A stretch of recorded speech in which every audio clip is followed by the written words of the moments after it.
Assalamualaikum warahmatullahi wabarakatuh. Halo sahabat pintar. Perkenalkan, nama saya Nadia Putri Rahmadani dengan NIM 2012-000774 dari kelas 6C. Saya mahasiswi Universitas Islam Negeri Sultan Taha Syaifuddin Jambi, Prodi Pendidikan Agama Islam, Fakultas Tarbiyah dan Keguruan.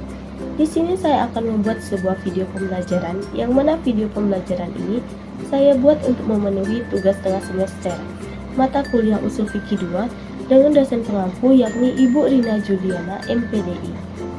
Baiklah, topik pembahasan video kita kali ini adalah lafaz dari segi sigat al-amar dan al-nahi. Yang pertama, pengertian al-amar. Al-amar adalah suatu tuntutan atau perintah untuk melakukan suatu pekerjaan dari seorang atasan kepada bawahannya, dari pihak yang kedudukannya lebih tinggi kepada pihak yang lebih rendah. Inilah pemahaman amar menurut mayoritas ulama usul fikih. Menurut hukum syara, yang lebih tinggi kedudukannya adalah Allah yang maha tinggi, dan yang paling rendah adalah orang yang beriman. Jadi, amar adalah perintah dari Allah yang harus dilaksanakan oleh orang yang beriman sesuai dengan perintahnya dalam Al-Quran dan Al-Hadis. Selanjutnya, klasifikasi al-amar ada 7. Yang pertama, klasifikasi al-amar menggunakan fi'il amar, yaitu kata kerja yang berbentuk perintah langsung. Bila kita lihat, banyak sekali ditemukan di dalam nas Al-Quran dan Al-Hadis yang diungkap dalam bentuk fi'il amar yang mengandung perintah. Contohnya, sujudlah sebagaimana firman Allah dalam surah Al-Baqarah ayat 34. Bismillahirrahmanirrahim. Fasajadu illa iblis, yang artinya sujudlah kamu sekalian malaikat kepada Adam. Kemudian mereka bersujud kecuali iblis. Quran surah Al-Baqarah ayat 34. Yang kedua, berbentuk fi'il mudhari yang didahului oleh lam amar. Contohnya, kif nun yil, artinya hendaklah memberi nafkah. Yang ketiga, berbentuk lafal-lafal yang berarti perintah. Contohnya, kata yang diwajibkan.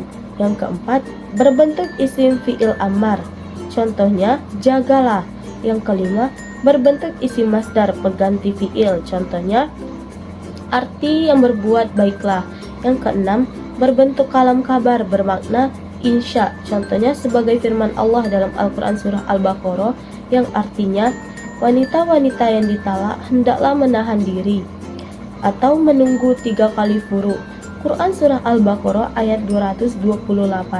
Yang ketujuh, berbentuk lafal amarah. Misalnya firman Allah dalam Al-Quran dalam surah Al-A'raf ayat 12, yaitu yang artinya Allah berfirman, apakah yang menghalangimu sehingga kamu tidak bersujud kepada Adam di waktu aku menyuruhmu. Quran surah Al-A'raf ayat 12. Selanjutnya, al-amar ada 14. Pertama, untuk hukum wajib, artinya lafaz amar itu menghendaki pihak yang disuruh wajib melaksanakan apa yang tersebut dalam lafaz itu. Yang kedua, untuk hukum nab atau sunnah, artinya hukum yang timbul dari amar itu adalah nab, bukan untuk wajib. Yang ketiga, untuk hukum ibaha atau boleh, umpamanya firman Allah dalam surah Al-Baqarah ayat 60 yang artinya makan dan minumlah dari rezeki Allah. Yang keempat, untuk takdid atau menakut-nakuti, umpamanya firman Allah dalam surah Ibrahim ayat 30 yang artinya bersenang-senanglah kamu karena sesungguhnya tempat kembalimu adalah neraka. Selanjutnya untuk tajis yang berarti menyatakan ketidakmampuan seseorang. Selanjutnya untuk taswiyah yang artinya menyamakan pengertian antara berbuat atau tidak berbuat. Untuk taksir yang berarti menghinakan, umpamanya firman Allah dalam surah Al-Baqarah ayat 65 yang artinya jadilah kalian kera yang hina. Walaupun dalam ayat ini digunakan amar namun tidak mengandung arti tuntutan. Tidak mungkin Allah menuntut orang menjadi kera. Untuk ikram atau memuliakan yang disuruh, umpamanya firman Allah dalam surah Al-Hijr yang artinya masuklah kepadanya dengan selamat dan aman. Amar dalam ayat ini juga tidak mengandung tuntutan apa-apa terhadap yang menerima amar tersebut.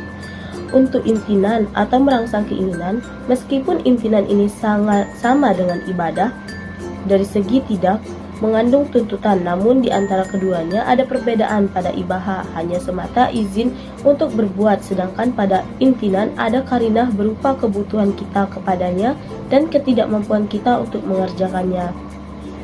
Untuk tamani yang berarti mengangankan sesuatu yang tidak akan terjadi. Contohnya, menyuruh malam segera berganti dengan pagi sebagaimana tersebut dalam permintaan penyair ini tentu tidak dapat dianggap sebagai suruhan atau amar. Selain karena malam itu tidak dapat dijadikan sasaran, suruhan itu tidak mungkin dapat diwujudkan. Untuk ihana artinya mengejek dalam sikap merendahkan. Umpamanya dalam firman Allah surah Al-Dukhan, rasakanlah sesungguhnya kamu orang yang perkasa lagi mulia.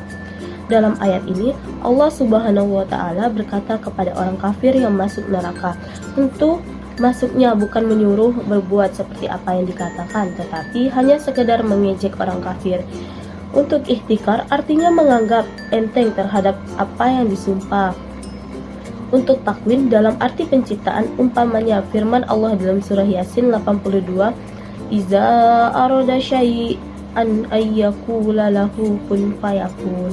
Artinya, apabila Allah menghendaki sesuatu, maka hanya berkata kepadanya, jadilah, maka terjadilah. Selanjutnya pembahasan yang kedua, yaitu al-nahi. Al-nahi secara etimologi berarti melarang atau mengharamkan. Dengan kata lain, nahi adalah kebalikan dari kata al-amar. Secara terminologi adalah tuntutan untuk meninggalkan sesuatu dari pihak yang lebih tinggi kepada pihak yang lebih rendah. Dengan demikian, nahi adalah tuntutan untuk meninggalkan sesuatu larangan dari yang lebih tinggi kepada yang lebih rendah. Tegasnya adalah larangan Allah yang harus ditinggalkan oleh mukallaf.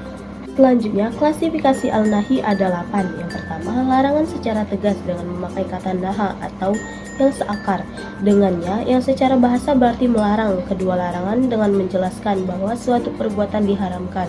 Misalnya dalam surah Al-A'raf ayat ketiga yang artinya, Tuhanku hanya mengharamkan perbuatan yang keji, baik yang tampak maupun yang tersembunyi, dan perbuatan dosa, melanggar hak manusia tanpa alasan yang benar, atau mengharamkan mempersekutukan Allah dengan sesuatu yang Allah tidak menurunkan hujah untuk itu, dan mengharamkan mengada-ngadakan terhadap Allah apa yang tidak kamu ketahui. Yang ketiga, larangan dengan menegaskan bahwa perbuatan itu tidak halal dilakukan. Yang keempat, larangan dengan menggunakan kata kerja mudhari atau kata kerja untuk sekarang atau mendatang yang disertai huruf lam yang menunjukkan larangannya. Yang kelima, larangan dengan memakai kata perintah namun bermakna tuntutan untuk meninggalkan. Misalnya dalam surah Al-An'am 120 yang artinya, dan tinggalkanlah dosa yang tampak dan yang tersembunyi. Sesungguhnya orang-orang yang mengerjakan dosa kelak akan diberi pembalasan pada hari kiamat disebabkan apa yang mereka telah kerjakan. Yang keenam, larangan dengan cara mengancam pelakunya dengan siksaan pedih. Misalnya dalam surah At-Taubah ayat 34 yang artinya, dan orang-orang yang menimbun emas dan perak dan tidak menafkahkannya ke jalan Allah, maka beritahukanlah kepada mereka bahwa mereka akan mendapatkan siksa pedih. Yang ketujuh, larangan dengan menyifati perbuatan itu dengan keburukan. Misalnya surah Al-Imran ayat 180. Yang kedelapan, larangan dengan cara meniadakan wujud perbuatan itu sendiri. Misalnya dalam surah Al-Baqarah ayat 193 yang artinya, jika mereka berhenti dari memusuhi kamu, maka tidak ada permusuhan lagi kecuali terhadap orang-orang yang dianiaya. Selanjutnya penjelasan mengenai al-nahi terhadap hukum ada 8. Yang pertama, nahi bermakna haram. Pembunuhan secara mutlak diharamkan oleh Allah kepada siapapun dan kapanpun, kecuali yang telah ditentukan kebolehannya secara hak oleh syariat, seperti penjabat negara melaksanakan hukum qisas terhadap pelaku jarimah yang telah terbukti secara meyakinkan melalui proses peradilan, pertempuran di medan perang yang mengharuskan seorang prajurit untuk membunuh lawannya. Yang kedua, nahi bermakna makruh. Sebaliknya ada yang berpendapat bahwa pada dasarnya nahi itu menunjukkan yang makruh saja. Yang ketiga, nahi bermakna doa yang dimana berbunyi, ya Tuhan kami, janganlah engkau hukum kami jika kami lupa atau kami melakukan kesalahan. Ya Tuhan kami, janganlah engkau bebani kami dengan beban yang berat sebagaimana engkau bebankan kepada orang-orang sebelum kami. Ya Tuhan kami, janganlah engkau pikulkan kepada kami apa yang tidak sanggup kami memikulnya. Maafkanlah kami, ampunilah kami, dan rahmatilah kami. Engkaulah pelindung kami, maka tolonglah kami menghadapi orang-orang kafir. Quran Surah Al-Baqarah ayat 286. Yang keempat, nahi berarti petunjuk. Artinya, wahai orang-orang yang beriman, janganlah kamu menanyakan kepada nabimu hal-hal yang tidak diterangkan kepadamu, justru menyusahkan kamu. Jika kamu menanyakan ketika Al-Quran sedang diturunkan, niscaya akan diterangkan kepadamu. Allah telah memaafkan kamu tentang hal itu, dan Allah Maha Pengampun, Maha Penyantun. Quran Surah Al-Maidah ayat 101. Yang kelima, nahi bermakna menghibur atau itinas. Yang keenam, nahi bermakna angan-angan atau tamani yang artinya dan alangkah ngerinya jika sekiranya kamu melihat orang-orang yang berdosa itu menundukkan kepalanya di hadapan Tuhannya. Mereka berkata, ya Tuhan kami telah melihat dan mendengar, maka kembalikanlah kami ke dunia. Niscaya kami akan mengerjakan kebijakan, sungguh kami adalah orang-orang yakin. Quran Surah As-Sajdah ayat 12. Yang ketujuh, nahi bermakna menjelaskan suatu akibat, yang dimana contohnya dalam arti, dan jangan sekali-sekali kamu mengira bahwa orang-orang yang gugur di jalan Allah itu mati. Sebenarnya mereka itu hidup di sisi Tuhan yang mendapat rezeki. Quran Surah Al-Imran ayat 169. Yang kedelapan, nahi bermakna keputusan atau taish. Wahai orang-orang kafir, janganlah kamu mengemukakan alasan pada hari ini. Sesungguhnya kamu hanya diberi balasan menurut apa yang telah kamu kerjakan. Quran Surat At-Tahrim ayat 7.